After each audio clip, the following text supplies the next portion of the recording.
तो हेलो बच्चों, कैसे हैं? उम्मीद करते हैं आप अच्छे होंगे और आपकी पढ़ाई अच्छे से चल रही होगी। मैं विनोद सर आपका ब्राइट फ्यूचर क्लासेस में एक बार फिर से स्वागत करता हूं। तो बच्चों, हमारा सांतत्य और अवकलनीयता चल रहा था, तो उनमें हम एक्सरसाइज 5.1 के क्वेश्चन को सॉल्व कर रहे थे। ये एक्सरसाइज काफी लंबी थी, लेकिन आज की क्लास में जितने भी क्वेश्चन बचे हुए हैं उन सभी क्वेश्चन को हम सॉल्व करेंगे। तो आज की क्लास बहुत ही इंपॉर्टेंट होने वाली है, क्योंकि आज जो आपको क्वेश्चन कराएंगे वो एकदम सब क्वेश्चन से अलग हैं। इसलिए आप पूरी क्लास को देखिए, और ये जो भी आप अलग टाइप के क्वेश्चन हम सॉल्व करवा रहे हैं वो सभी क्वेश्चन आज आपको आसानी से समझ में आएंगे। तो आइए हम इस क्लास को स्टार्ट करते हैं। तो देखिए क्वेश्चन नंबर 30, एक क्वेश्चन आपका थोड़ा सा ये बचा हुआ है, इस क्वेश्चन को भी आज हम कर लेते हैं। उसके बाद जो आने वाले क्वेश्चन है वो सब क्वेश्चन से एकदम अलग होंगे। तो आइए हम इस क्वेश्चन को पहले सॉल्व करते हैं। तो हमको दिया है fx 5 वैल्यू आ रही है कब? जब x की वैल्यू लेस इक्वल टू है। फंक्शन हमारा ax प्लस बी है, कब है? जब x की वैल्यू ग्रेटर देन 2 है, लेस देन 10 है। और हमारी वैल्यू 21 प्राप्त हो रही है कब? जब x ग्रेटर इक्वल 10 है। आगे क्या है? द्वारा परिभाषित फलन एक सतत फलन है। तो सतत फलन है, तब आपको क्या करना है? इनका a तथा b का मान आपको यहां पे बताना है। तो आइए हम क्या करते हैं, जब ये सतत फलन है तो हम दोनों पॉइंट्स पे क्या करते हैं, सततता निकाल लेते हैं। यानी कि left hand right hand limit निकालकर फिर देखते हैं कि ए और बी की वैल्यू क्या आती है यहाँ पे। तो सबसे पहले हम पॉइंट 2 पे निकालेंगे। x इज इक्वल टू 2 पर, x इज इक्वल टू 2 पर यहां पे हम जब निकालेंगे तो लेफ्ट हैंड लिमिट, ये हो गई limit x tend to 2 negative fx। तो लेफ्ट हैंड लिमिट के लिए क्या करते हो, जहां पे x है वहां पे आप a माइनस एच रखते हो। तो x बराबर a माइनस एच रख देंगे। s टेंड टू 2 है, s टेंड टू 0 रख लीजिए। तो left hand limit is equal to limit x tend to 0 H हो गया आपका, और यहां पे क्या होगा? 2 माइनस एच होगा। तो limit s tend to 0 negative क्या करना है? Less than. तो यहां पे देख ही रहे हो कि x लेस देन 2 पे वैल्यू 5 है, यहां पे आपको निकालने की जरूरत नहीं है, सीधा सीधा इसकी वैल्यू आपको कितना दी गई है? 5 दी गई। तो लेफ्ट हैंड लिमिट यहां से निकल गई 5। अब हम निकालेंगे राइट हैंड लिमिट। तो limit x tend to 2 positive fx, फिर मान लेते हैं, माना x इज इक्वल टू क्या हो गया? a प्लस एच हो गया। s टेंड टू क्या हो जाएगा आपका? 2 और h हो गया टेंड टू 0। अब जहां x है वहां पे आपको क्या रखना है? a प्लस एच रखना है। तो आइए हम रख लेते हैं यहां पे। तो limit s tend to 0, x की जगह पे क्या रखोगे? 2 प्लस एच रखोगे। अब कहां रखना है इसको आपको? जहां पे ग्रेटर देन होगा। तो ग्रेटर देन कहां पे है? 2 के लिए यहां पे ग्रेटर देन है, तो इस वाले में आपको रखना है जहां x है वहां पे क्या रखना है? 2 प्लस एच। तो रख लीजिए। तो limit x tend to 0, a x की जगह पे क्या हो गया? 2 प्लस एच हो गया, प्लस क्या हो गया? b हो गया। सॉल्व करिए थोड़ा सा, इसको सॉल्व करेंगे तो क्या आ गया यहां? 2a प्लस हो गया 2h प्लस हो गया b। तो यहां पे अब आप देखेंगे कि और सॉल्व नहीं होगा। यहां पे अब हम लिमिट क्या कर देंगे? लिमिट यहां पे हम रख देंगे। जब लिमिट यहां पे हम रख देंगे तो क्या हो जाएगा? देखिए यहां, चलिए बगल लिख देते हैं। तो right hand limit is equal to, ये हो गया 2a, यहां पे रख देंगे तो 2 इंटू 0 और प्लस हो गया b, ये हो गया 2a plus b, right hand limit ये आपकी आ गई 2a प्लस b। यहाँ पे राइट हैंड और लेफ्ट हैंड लिमिट आ गई। अब फंक्शन की वैल्यू भी यहाँ पे हम निकाल लेते हैं। तो चलिए जगह है यहाँ पे हम निकाल लेते हैं। तो फंक्शन की वैल्यू कहाँ निकलेगी, जहां पे इक्वल लगा होगा। तो यहाँ पे आपकी क्या हो गई, f2 इज इक्वल टू कितना आ गया, 5 आ गया। तो यहां से फंक्शन की वैल्यू, लेफ्ट हैंड लिमिट और राइट हैंड लिमिट आपकी तीनों आ गई। अब हम क्या करेंगे यहाँ पे, क्योंकि सतत है इस पे, तो तीनों को हम कर देंगे बराबर। तो आइए हम थोड़ा सा नोट कर लीजिए आप लोग। चलिए तो लिखेंगे, चूंकि x इज इक्वल टू 2 पर फलन क्या है, सतत है। x इज इक्वल टू 2 पर जब फलन हमारा सतत है तो लिखेंगे left hand limit is equal to right hand limit is equal to function की वैल्यू। तो लेफ्ट हैंड लिमिट तो 5 आई है और राइट हैंड लिमिट आपकी कितना आई है, 2a प्लस b, और फंक्शन की वैल्यू भी क्या आई है, 5। तो एक बार हम देख लेते हैं, यही है। तो ये आपका 2a प्लस b और आपका 5 ही है। तो चलिए ठीक है, अब हम क्या करेंगे, ये दोनों तो बराबर हैं। तो जब दोनों बराबर हैं तो कोई दो आपको बराबर करके क्या करना है, यहां पे रख देना है। तो रख लीजिए। तो 2a plus b is equal to हो गया 5, ये हो गया इक्वेशन फर्स्ट आपका हो गया। अब हम किस पे चेक करेंगे, 10 पे।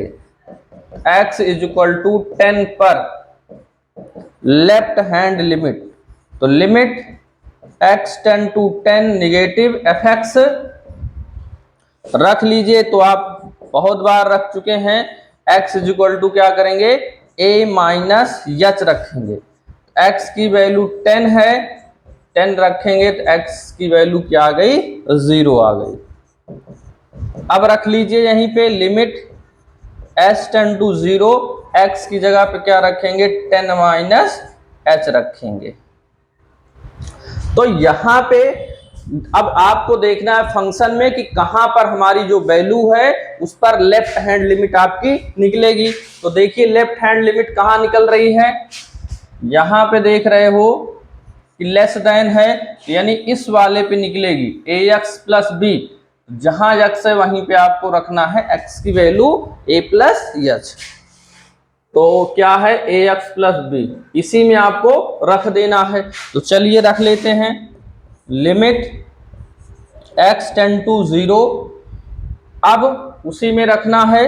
तो a x की वैल्यू हो गई 10 माइनस h, और फिर क्या हो गया आपका, प्लस b हो गया।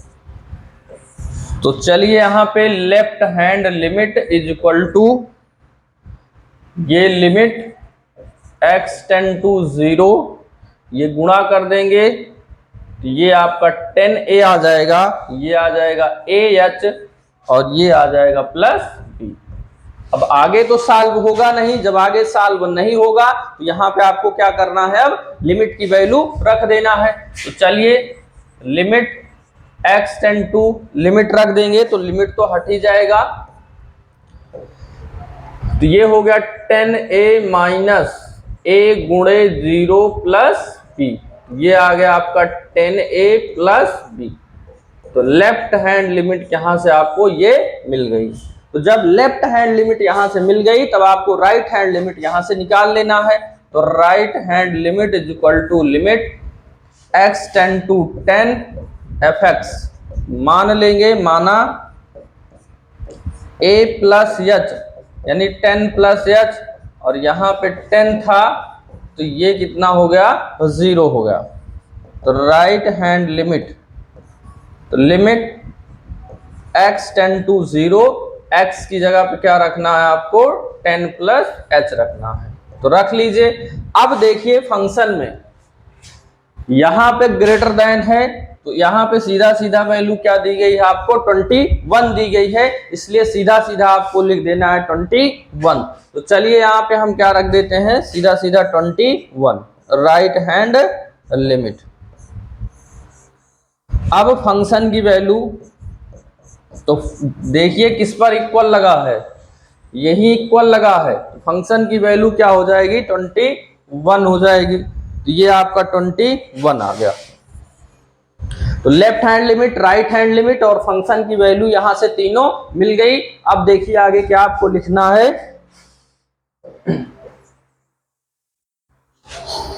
तो यहां पे हम लिख दे रहे हैं, तो देखिए लिखेंगे x इज इक्वल टू 10 पर फलन क्या है, सतत है। तो जब इस पर सतत है तो क्या लिख सकते हैं, इसलिए left hand limit is equal to right hand limit is equal to f10। तो लेफ्ट हैंड लिमिट देखिए कितना निकली है 10a प्लस b और राइट हैंड लिमिट निकली है 21। फंक्शन की वैल्यू भी 21 निकली है, इसलिए क्या करेंगे, अतः किसी एक को बराबर करेंगे तो 10a plus B is equal to क्या आ गया 21। ये हो गया इक्वेशन सेकंड। यहां पे आप देख रहे हैं कि इस तरह के क्वेश्चन हम नहीं सॉल्व किए थे जहां पे इक्वेशन बन रहा था, यहां दो इक्वेशन बन गए। जो आप 10th में पढ़े थे युगपत समीकरण, दो युगपत समीकरण बन गए। इन्हीं दोनों को जब हम सॉल्व करेंगे यहां से a और b की वैल्यू आपको मिल जाएगी। ये भी क्वेश्चन आप देखेंगे कि थोड़ा सा अलग ही है। तो देखिए यहां पे हमारा एक क्वेश्चन फर्स्ट क्या बना था, यहीं पे बना था, ये इक्वेशन फर्स्ट है और ये आपका इक्वेशन सेकंड है। इन्हीं दोनों को क्या करना है, सॉल्व करना है। तो ऐसे समीकरण सॉल्व करने के लिए क्या करते हो, यहां पे देखते हैं गुणांक, इसका गुणांक b का गुणांक 1 है, यहाँ b का गुणांक 1 है। तो जब गुणांक यहाँ पे क्या है, बराबर है, तब आप बराबर करने की जरूरत है नहीं। तो हम समीकरण 1 और 2 को सीधा सीधा हल कर लेंगे। तो समीकरण 1 और 2 को हल करने पर, तो हल करेंगे यहां पे तो क्या आ जाएगा 2a plus B is equal to 5, 10a plus B is equal to 21। चिन्ह समान है तो घटा देंगे, यहां लिख देंगे घटाने पर, तो ये कट गया, इसको घटाएंगे तो कितना आ जाएगा -8a आ जाएगा। 21 से 5 घटाएंगे तो क्या आ जाएगा -16। तो a बराबर हो जाएगा 16/8, यानी कि a बराबर कितना आ जाएगा 2।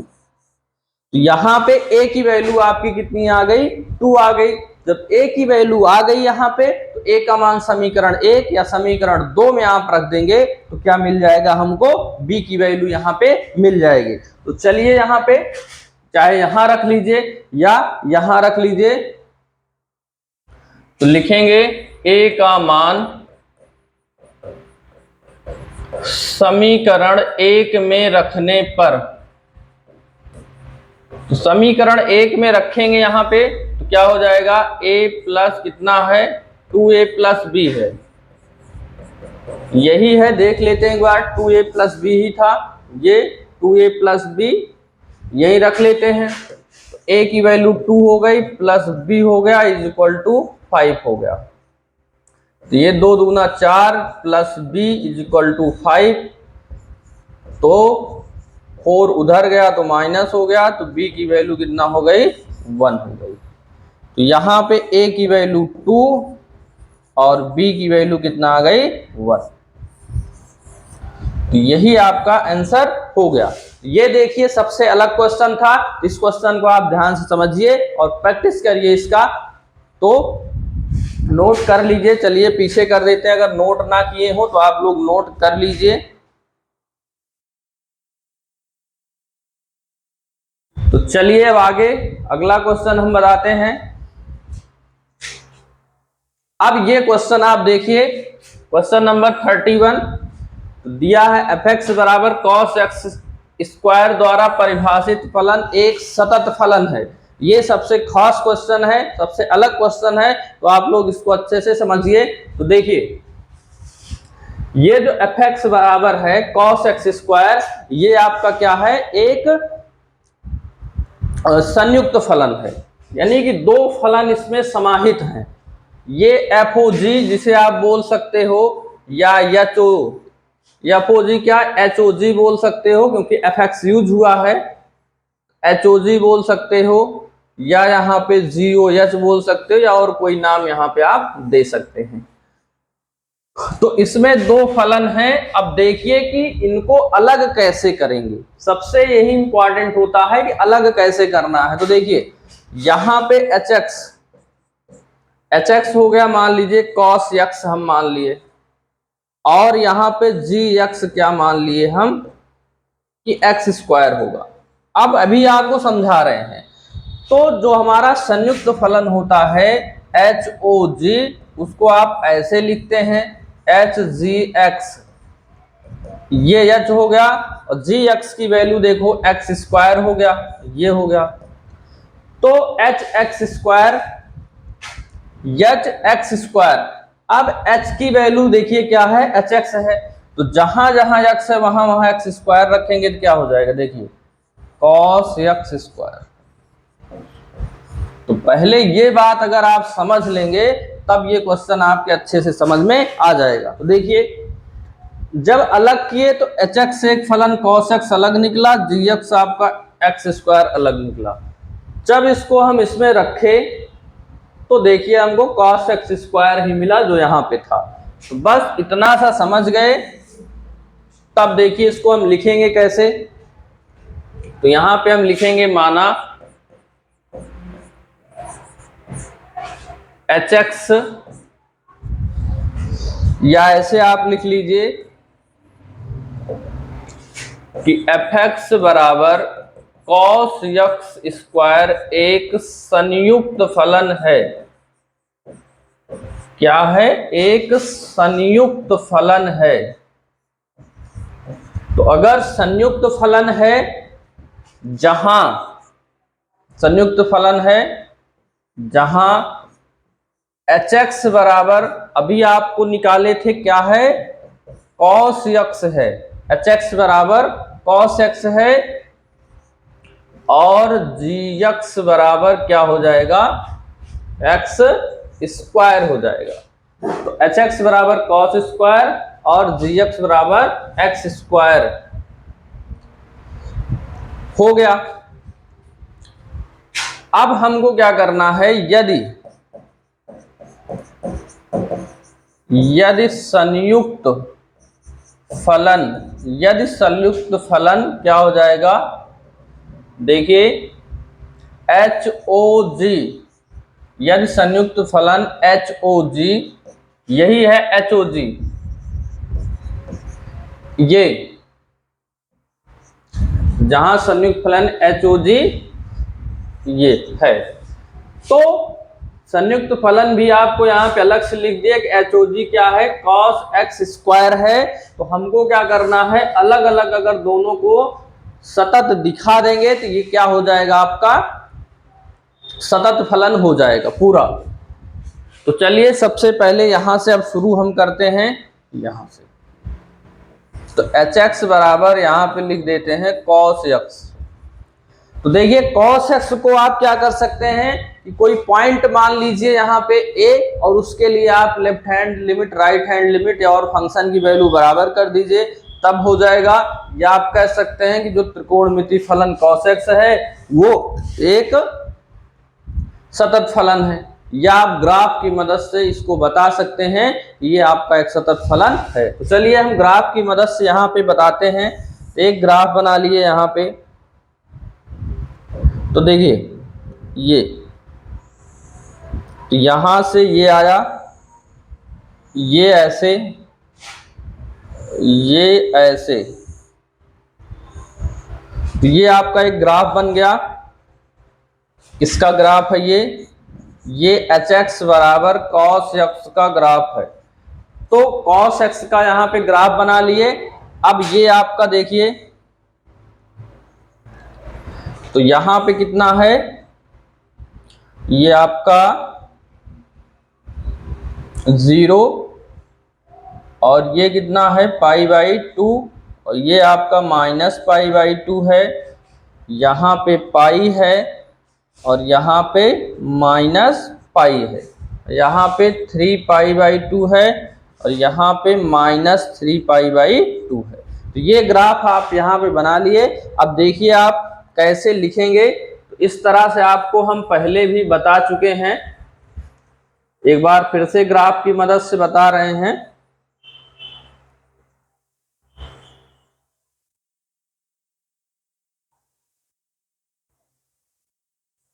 तो अब हम लिखेंगे कैसे, देखिए।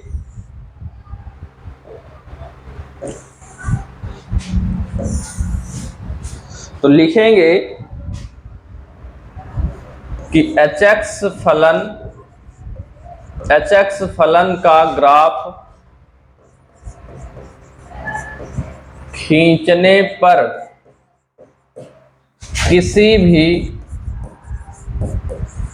किसी भी बिंदु पर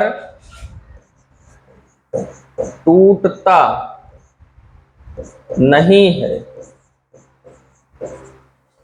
अतः फलन HX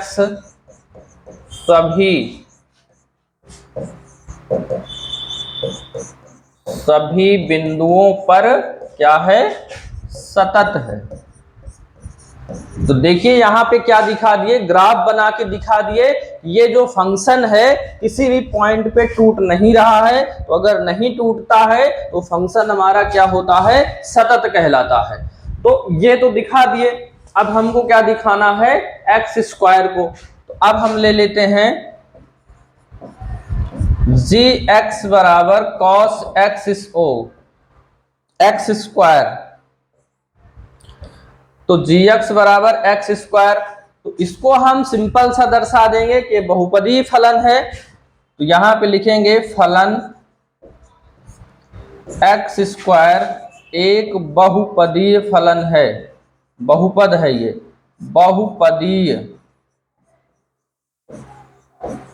बहुपदीय फलन है। अतः gx एक सतत फलन है, कारण दे सकते हो चूंकि सभी बहुपदीय फलन सतत फलन होते हैं। तो ये सभी बहुपदीय फलन सतत होते हैं, इसलिए ये क्या आपका हो गया, एक सतत फलन हो गया। इतना आप लोग नोट कर लीजिए। तो चलिए हम आगे अब देखते हैं। यहां पे अब आप दिखा देंगे कि HOG को क्या लिखते हो, HGX। तो ये H हो गया और GX क्या माने हैं, आप देखिए यहाँ पे GX यहाँ पे माने हैं x², ये x² है। और HX यहाँ क्या माने हैं, cos x माने हैं। तो HX², तो x की जगह पे x² रखोगे तभी HX² मिलेगा। तो ये मिलेगा ऐसे। तो यहां पे लिखेंगे H और HX² यहाँ पे। तो HX² कितना मिल गया, अभी वहां पे देखिए cos x²। तो यहाँ पे HX हमारा है cos x है। तो HOG यहाँ पे मिल गया cos x²। अब हम कारण क्या देंगे कि HX और GX सतत फलन है। HX और GX सतत फलन है, इसलिए संयुक्त फलन HOG भी सतत फलन सतत फलन होगा। इस तरह से आप इस क्वेश्चन को सॉल्व कर सकते हैं। तो आप लोग नोट कर लीजिए। तो आइए हम अगला क्वेश्चन अब देखते हैं। तो क्वेश्चन नंबर 32 आप देखिए कि दर्शाइए कि f(x) बराबर मॉड cos x द्वारा परिभाषित फलन एक सतत फलन है। तो इसमें भी आपको क्या करना है, hx और gx अलग अलग फंक्शन आपको बना लेना है। तो आइए थोड़ा सा हम आपको बता देते हैं। यहाँ पे मान लीजिए, देखिए कैसे समझना है आपको। hx मान लीजिए यहाँ पे हम क्या मान लिए, cos x, और gx यहाँ पे मान लीजिए हम इसको मान लिए। अब क्योंकि ये आपका किस तरह है, मॉड x की तरह है, और cos x यहाँ पे हम अलग कर लिए। अब जब अलग कर लेंगे तो आप HOG फलन आप ऐसे निकाल कर देखिए। तो यहाँ पे आप इसको लिखेंगे gx। अब रख लीजिए gx की वैल्यू क्या है, gx की वैल्यू है मॉड x, इस तरह से है। अब hx की वैल्यू आप देखिए, जहां x है वहां पे मॉड x रखना है। तो इस तरह से हमारा बन जा रहा है, यानी कि हमारा तो मॉड cos x है। तो ये हमारा सही नहीं आ रहा, आपको बता रहे हैं कि किस तरह से आप चेक करेंगे। तो इसका मतलब ये हुआ कि GOH आप निकाल के देखिए। तो देखिए, अगर आप GOH निकालेंगे तो इसको क्या लिखेंगे, GHX लिखेंगे। तो GHX आप निकाल के देखिए। तो HX की वैल्यू यहाँ पे देखिए क्या है, cos x है, ये हो गया cos x।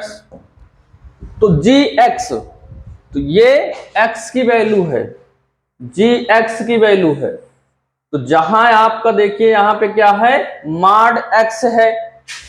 तो जहां पे x हो जाएगा वहां क्या हो जाएगा, मॉड x हो जाएगा। यहाँ पे आप रखेंगे x की जगह क्या रखेंगे, cos x रखेंगे। तो ये देखिए, तो GOH आप देख सकते हैं कि मॉड cos x आया। तो इस तरह से अगर मान लीजिए आपको कंफ्यूजन भी हो जाता है कि ये HOG होगा कि GOH होगा संयुक्त फलन, इस तरह से रखेंगे तो ये आपको आना चाहिए। तो अर्थात जो हमारा फंक्शन है ये hx और gx, इसको एक बार सतत दिखाएंगे और इसको एक बार सतत दिखाएंगे। तो इसका ग्राफ बना लीजिएगा या मान के कर लीजिएगा। और मॉड x जो आपका होता है वो तो आपका एक सतत फलन होता है। चाहे तो इसका भी आप ग्राफ बना के कर सकते हैं। भाई मॉड x का ग्राफ आप बनाएं, इसका भी खींच दें ऐसे, ये इसका भी ग्राफ और इसका भी ग्राफ खींच लिए, cos का भी ग्राफ खींच लिए, और दोनों में वही डिफिनीशन आपको लिख देना है। इसका ग्राफ खींचने पर किसी भी पॉइंट पे टूट नहीं रहा है, अतः हमारा फंक्शन क्या हो जाएगा, ये सतत हो जाएगा। और cos का भी आप खींच लीजिएगा। तो जब दोनों सतत हो जाएंगे तो आप दोनों को मिलाकर लिख दीजिएगा, ये दोनों क्या हो जाएंगे, सतत फलन हो जाएंगे। तो इस क्वेश्चन को आप ग्राफ बना के इस तरह से करके आप इसको लिखिएगा। अब आइए हम अगला क्वेश्चन देखते हैं। तो क्वेश्चन नंबर देखिए क्या है, जांच कीजिए क्या साइन मॉड x, इसमें देखिए x में मॉड लगा है। तो चलिए यहाँ पे हम इसको क्या करते हैं, फंक्शन को अलग अलग पहले कर लेते हैं। तो यहाँ हम लिखेंगे, पहले कुछ दिया नहीं है, इसको fx के बराबर हम कुछ मान लेते हैं, fx बराबर साइन मॉड x। तो लिखेंगे कि fx एक संयुक्त फलन है, एक संयुक्त फलन है जहां hx मान लीजिए आप, यहाँ क्या हो जाएगा, मान लीजिए साइन x, और यहाँ पे gx हम मान लेते हैं कि आपका मॉड x हो जाएगा। तो दो अलग अलग फलन यहाँ पे मान लिए, hx और gx। अब दोनों फलन को अलग अलग हमको सतत दिखाना है। तो पहले अलग अलग अगर सतत दिखा देंगे तो इसका जो संयुक्त फलन होगा वो भी आपका सतत हो जाएगा। तो चलिए हम पहले hx को दिखाते हैं, यानी कि साइन x को दिखाते हैं। तो चलिए ग्राफ इसका बना के हम दिखाएंगे। इसका ग्राफ आपका कुछ इस तरह से बनता है। तो आप लोग बराबर बनाइएगा एकदम। तो हमारा थोड़ा सा यहाँ पे बराबर नहीं बना है, आप लोग माप कर एकदम बराबर बनाइएगा। ये तो यहाँ पे अब ग्राफ बन गया। ये आपका कितना होता है 0, ये होता है पाई, ये होता है 2 पाई, ये होता है माइनस पाई, ये होता है -2 पाई होता है। तो चलिए यहाँ पे अब क्या हो जाएगा, ग्राफ बना लिए तो लिखेंगे फलन hx का ग्राफ खींचने पर किसी भी बिंदु पर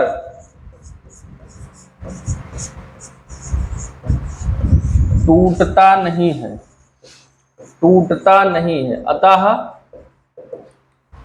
फलन hx सभी बिंदुओं पर क्या है, सतत है। यहाँ पे ग्राफ बना के इस तरह से दिखा दिए कि किसी पॉइंट पे टूटता नहीं है, इसलिए सभी बिंदु पे क्या होगा, सतत होगा। अब हम ले लेते हैं gx। तो अब हम यहाँ पे gx ले लेते हैं। तो gx बराबर क्या हो जाएगा, मॉड x। तो चलिए इसका भी ग्राफ यहां हम बना लेते हैं। इसका ग्राफ कुछ इस तरह से बनेगा। ये हो गया ग्राफ किसका, मॉड x का। तो इसका भी हम लिख लेंगे कि gx का ग्राफ खींचने पर किसी भी बिंदु पर टूटता नहीं है। अतः सभी बिंदुओं पर सतत है। तो ये भी हम लिख लिए यहाँ पे ग्राफ बना के। तो ये आपका जो ग्राफ है आपका